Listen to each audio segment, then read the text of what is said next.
Officers are hoping social media will blow the horn on a ram poacher. An ongoing construction project is getting pushed back, and the Cobras football team has secured its third straight championship. It's 10 o'clock and 5 degrees. I'm Shelley Russell with the news.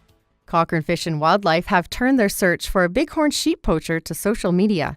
They discovered the dead ram near Highway 546 west of Turner Valley on September 23, 2015. Public Affairs Officer Brendan Cox says they waited over a year to ask for the public's help in hopes some photos may have slipped through on social media. The bighorn sheep in the photos has its head propped up on a log and tags in both ears. The tag on the left ear is yellow with the number 30 marked on it, and the right is purple with the number 39. Anyone with information can call Report a Poacher at 1-800-642-3800. Utility construction at Range Road and George Fox Trail won't be done before Christmas as was planned. Fortis Alberta's corporate communications manager, Alana Antonelli, says the underground lines will provide more electricity to Cochrane and the surrounding area. So it's part of a larger project to increase the capacity overall for Cochrane and the area. So just to ensure that with the growth and everything that's been happening there, that there is enough capacity for residences and businesses. The new plan is to have the work completed by January 31st with a break for Christmas. The town of Cochrane is planning to bridge the gap.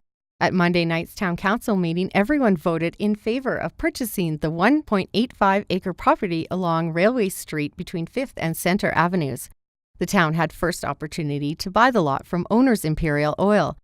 Economic Development Manager for the town of Cochrane, Mike Corman, says it's part of an integrated downtown action plan that will connect the historic downtown to the quarry, creating a cultural corridor to help increase foot traffic. The $1.9 million to buy the Esso bulk station land comes from the Community Revitalization Levy. As the mercury plummets, working outdoors is not just uncomfortable, it can be hazardous to your health. Occupational Health and Safety spokesperson Lauren Welsh says it's an employer's responsibility to keep workers safe and taking necessary precautions in extremely cold temperatures. Providing a heater or a heated shelter for workers to take their breaks in, shielding their workers from drafts or from the wind, allowing them to take extra breaks if they need them, and also educating workers on the hazards of working in the cold. Welsh explains it's important to have a buddy system so workers can look out for signs of cold stress or hypothermia. If you haven't completed your 2015 taxes, your family may be missing out on some cold hard cash. The Alberta Child Benefit Program helps families who earn less than $41,220 a year in net income.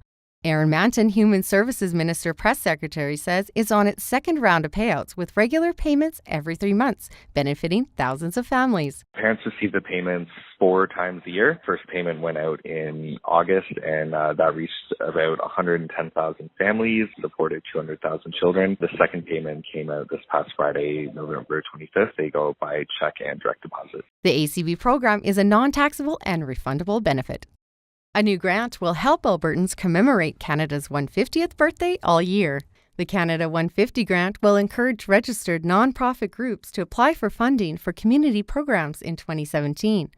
Minister of Culture and Tourism Ricardo Miranda says the grant is structured so small and medium-sized nonprofit organizations that don't typically have the matching money will have priority. This is an excellent way to take a look at what's happening in the community and access funding that normally wouldn't be available unless there was a matching 50-50 ratio. Up to $25,000 is available for each group in exchange for $150. For more information and guidelines, go to cochranenow.com.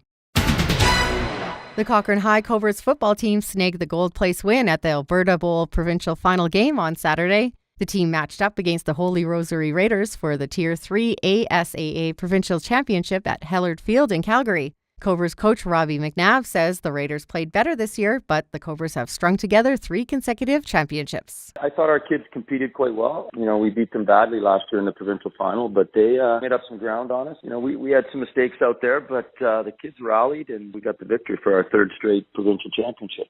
The provincial game ended with a score of 29-20 for the Cobras. The Cochrane Jaguars volleyball tryouts are underway, and girls U13 to U18 are gearing up to make the cut. Cochrane Jaguars chairperson Kim Fiala says they aren't like the city clubs. They try and keep everyone who tries out.